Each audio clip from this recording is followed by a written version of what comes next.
Not a long time ago, the early 90s maybe? Probably.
Just all happened to be here at the same time.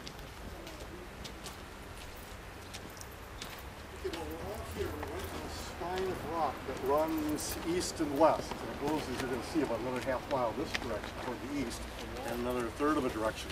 So this is a perfect place to build a wall. And what we are doing right behind me is all wall stuff. You can see there's a couple of blocks in there. If you go over the edge a little further, you've gone too far. You don't want to go over the edge, but you can see there's a precipitous drop-off. So they used the natural topography to build this huge city. And this whole side is well defended here. There were 10 gates. We found 9 of them.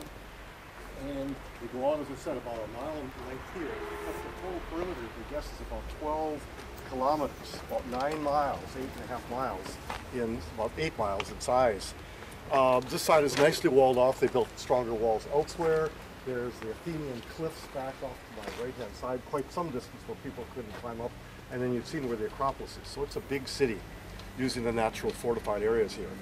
The stone here is mostly oolitic limestone and sandstone, and that's what they built with. We don't have any marble, so everything's going to be using this local ratty quality stone.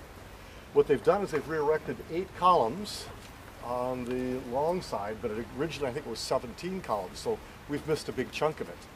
What I'd like you to do is, first of all, notice again the white color on here. Remember how we've talked about that, how these temples on the columns were white with limestone dust that's squeezed on there with marble dust mixed in.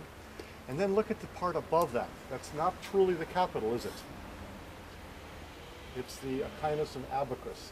And if you look at those for just a moment, you see how they're kind of puffed up, fairly tall compared to what we've seen? The reason is, in the earlier days, these things are taller, and then as time goes on, they kind of compress, not physically, but mentally. So this one dates to about 510, 500 BC, and if you take a look at the shape of those Achaini, you'll later get to compare them with some other ones, and then you too can be an archaeologist and date these things. No thanks, I'd rather stay home and watch TV. But that's one of the things that they use to date these. What kind of columns are we looking at? Doric columns. And how do we know that? No base. No base. Flutes? Fluted, no fancy. Yep. Fluted? Are they blunt or pointed flutes? They are pointed, yeah. Well, we think this is the temple to Hercules. Found no records with it, but we've got a writing from Cicero about the 60s BC who said that the Roman governor, because remember Rome takes this place over, a guy named Verres comes down here and absolutely loots everything.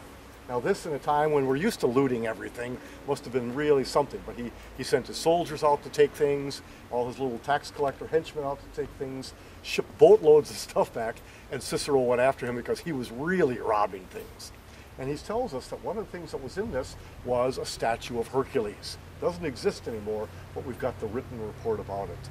So we're quite sure it's a temple of Hercules, put up about 510 BC, with fairly short, squat columns, and you'll get to see some other ones later, and then those big, fat abacus, echinus pillars on the top. To my left, down toward the water, you can see it, and to us that looks like a great deal, but it's absolutely nothing. Goethe walked down there a bunch of times. He was here for 4 days in the late 1700s and talked about how spectacular this whole region looked, even though a lot of his columns and such have been re-erected. But the water's there.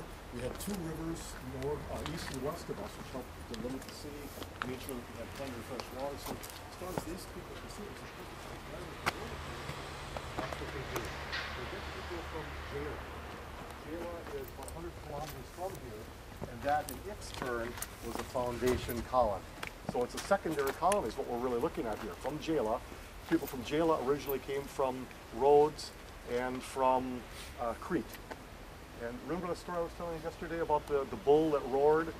That was a way of sacrificing these people. They think that may have tied in with the Minoan bull cult, or the Minotaur, and stuff like that. Just kind of a continuation, but of course we really don't know. Questions and things from here? The bricks and the columns. The bricks in the columns are to keep the whole thing supported. This is, poor limestone. It's just rotted and eroded away. So they put So bricks it's been inside. no. This is all redone in modern redone. times. Oh. We've restood these things up and so forth. Yeah. Bricks are points so you can do the Yeah.